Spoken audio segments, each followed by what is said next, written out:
Ladislav Kubala est né le 10 juin 1927 à Budapest en Hongrie. Après avoir fui le communisme, échappé à la mort, défié la tuberculose, il va devenir le meilleur joueur du Barça au XXe siècle. Aujourd'hui, il détient sa statue devant le Camp Nou, sa maison, la maison qu'il a construite, comme dit la légende.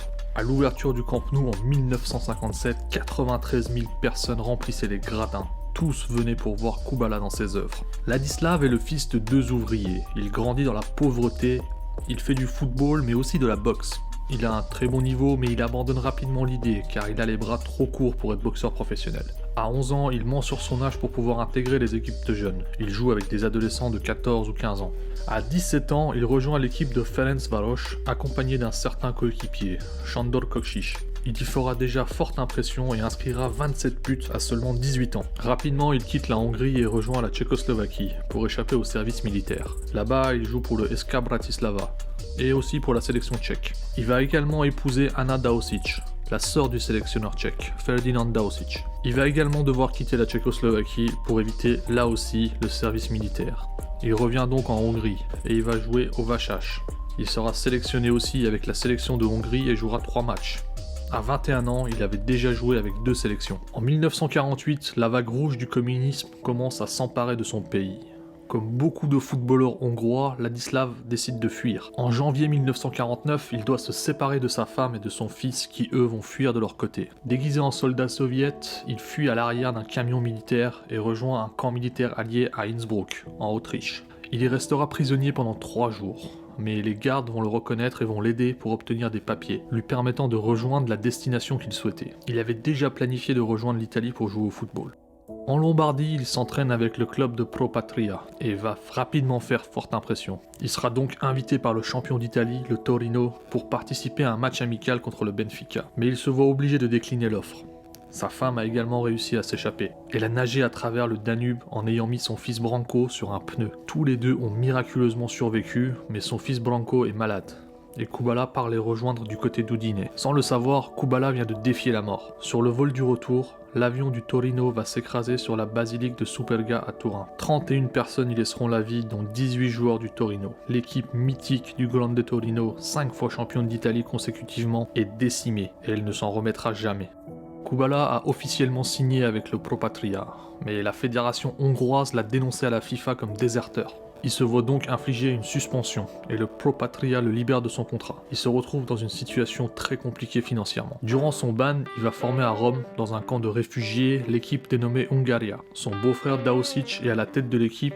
Cette équipe est en grande partie formée de réfugiés hongrois, mais aussi de quelques Tchèques ou Russes qui ont également fui le communisme. Ils vont jouer des matchs amicaux et vont rapidement faire parler d'eux. Le Hungaria va organiser une tournée en Espagne au mois de juin 1950. Ils vont jouer là-bas plusieurs matchs. 2 matchs contre l'Espagnol de Barcelone, 2 matchs contre la sélection espagnole et un match contre le Real Madrid et un autre match contre le Deportivo La Corogne. Le premier match c'est contre le Real Madrid le 4 juin. Ils vont perdre ce match 4-2, mais Kubala va mettre un doublé en première mi-temps. Santiago Bernabéu va rapidement flasher sur le joueur et les médias vont beaucoup parler de lui.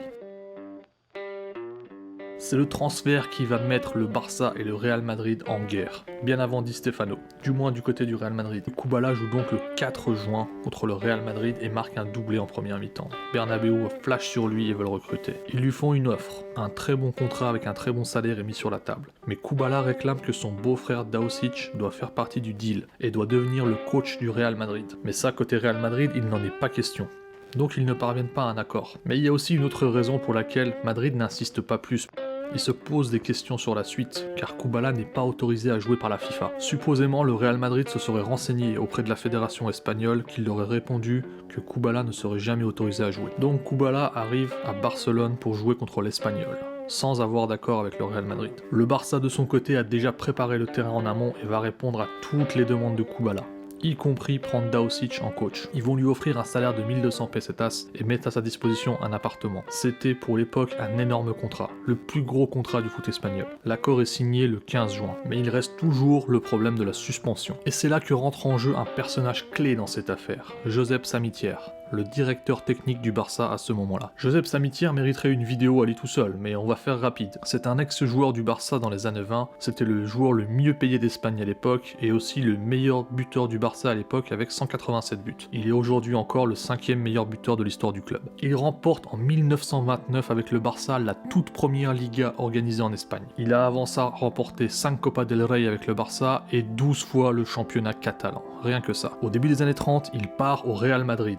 et il va gagner la Liga là-bas également. Il reviendra en tant que coach au Barça et gagnera encore la Liga en 1945. C'est la deuxième Liga du Barça. Il a également joué pour l'équipe d'Espagne, il était très apprécié dans le pays. On dit que Franco lui-même appréciait énormément le joueur. Avec sa popularité, il avait de très bonnes relations à la Fédération du foot espagnol et c'était aussi un ami proche de Santiago Bernabéu, le président du Real. Revenons donc à l'affaire Kubala. Tout ce que je viens de dire sur Samitier peut se résumer par une citation de Kubala lui-même sur son transfert. Dans les années 90, il aurait confié à Jeff King « Samitier était en très bons termes avec le représentateur de la FIFA en Espagne. C'est pour ça que le Barça m'a signé.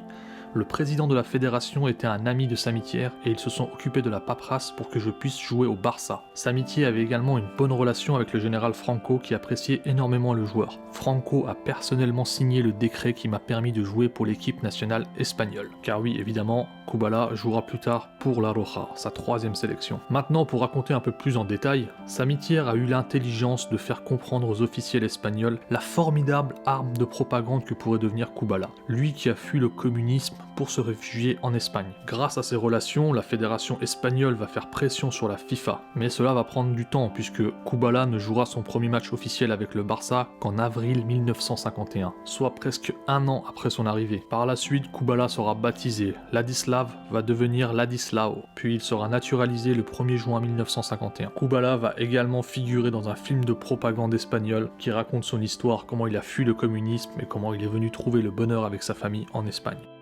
La saga transfert étant terminée, Kubala va pouvoir enchanter le public catalan. Mais sans le savoir, le Barça vient de lancer une terrible guerre avec Santiago Bernabéu qui a très mal pris le fait de voir le meilleur joueur du monde à l'époque lui passer sous le nez. Et il considère que le Barça a rompu son pacte de non-agression.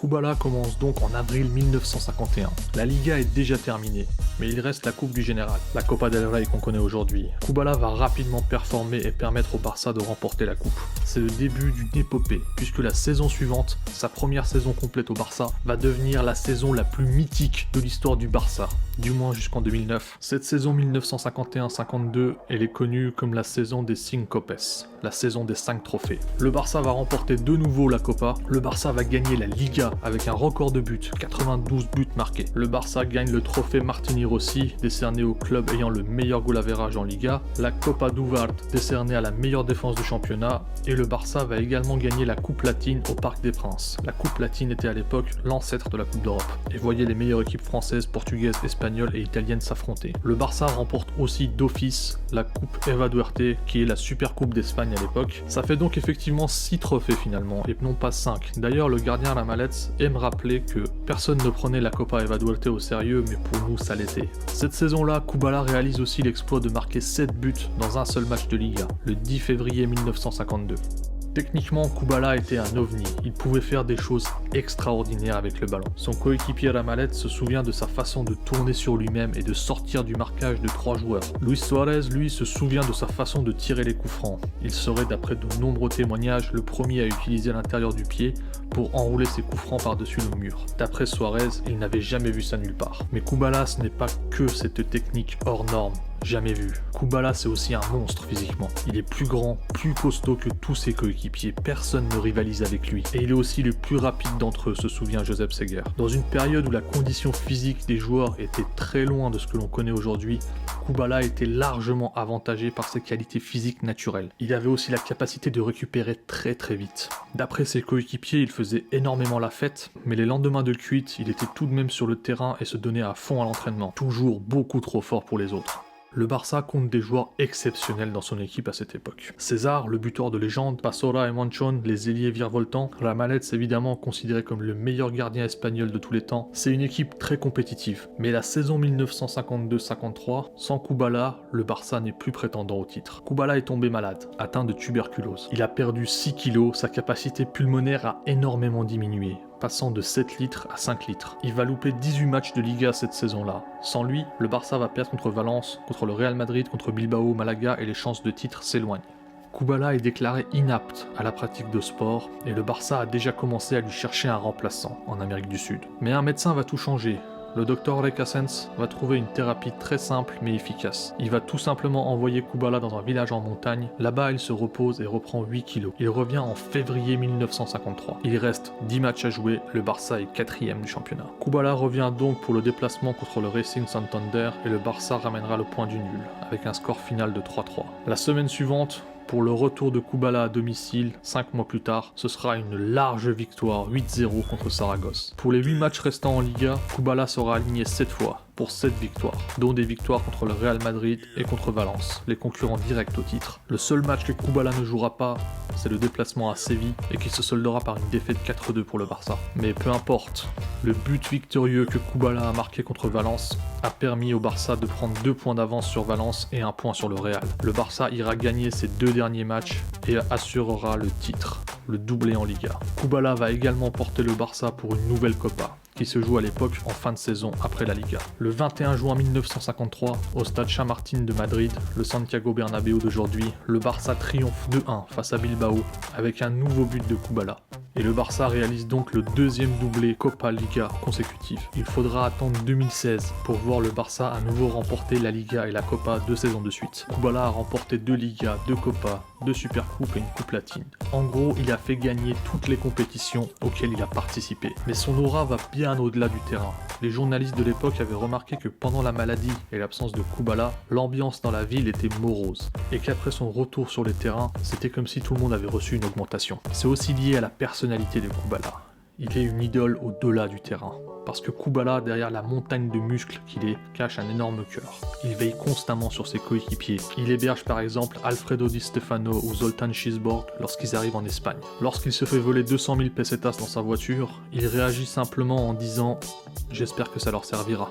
Un autre jour, Bioshka raconte « Kubala croise une famille de sans-abri. Il les emmène dans une pension et paye pour qu'ils puissent y rester. » Bioshka explique « Kubala savait ce qu'est la misère. Son style de vie, peu concentré sur le football et bien plus sur les soirées à la fête, le mettra plus tard en porte-à-faux avec son coach Elenio Herrera, qui sera en charge de l'équipe entre 1958 et 60, et qui sera intransigeant sur l'hygiène de vie de ses joueurs. Mais malgré les 2 Ligas remportées sur 2 participations, une Coupe du Général et une Coupe des Villes de Foire, l'ancêtre de la Coupe UEFA, c'est bien Herrera qui doit faire ses bagages et partir. Kubala est l'idole de tout un peuple. La saison 1960-61 sera la dernière de Kubala en tant que joueur au Barça. À 33 ans, Kubala a énormément perdu physiquement. Il ne peut plus avoir l'impact qu'il avait sur les matchs à son arrivée au Barça. Mais il lui reste toujours ses coups de génie qui sortent parfois de nulle part. Et il restera surtout ce dernier gros match. La finale de la Coupe des clubs champions, la première de l'histoire du Barça. Après avoir atteint la finale en éliminant le Real Madrid sur son passage, le Barça échoue contre le Benfica dans un match épique qui marquera l'histoire du Barça pour sa malchance. On se souviendra de cette reprise exceptionnelle de Kubala qui heurte les 2 poteaux avant de ressortir. Un but qui aurait pu envoyer le Barça en prolongation.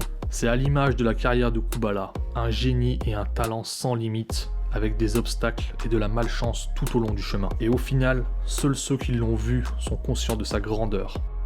Kubala passera ensuite ses diplômes pour devenir coach. Après avoir entraîné les équipes de jeunes au Barça, il est nommé à la tête de l'équipe A pour la saison 62-63. Mais le 2 janvier 1963, après l'élimination en Coupe des Foires contre l'Étoile Rouge de Belgrade, il sera remercié. Il rejoindra l'Espagnol de Barcelone en tant qu'entraîneur-joueur, où il sera rejoint l'année suivante par son ami, Alfredo Di Stefano, où ils finiront ensemble leur carrière. Kubala deviendra par la suite le sélectionneur de la Roja et leur permettra de se qualifier pour la Coupe du Monde 78. Et il dirigera également l'Espagne pour l'Euro 1980, mais ils ne passeront pas les poules. En mars 1993 sera organisé le jubilé de Kubala. À 65 ans, il joue une dizaine de minutes. Kubala décède en 2002 à l'âge de 74 ans, 3 ans après avoir été désigné meilleur joueur du Barça au XXe siècle. Le 24 septembre 2009, une statue de Kubala est érigée devant le Camp Nou. Il rentre à jamais dans l'histoire du Barça, à jamais dans le cœur des supporters.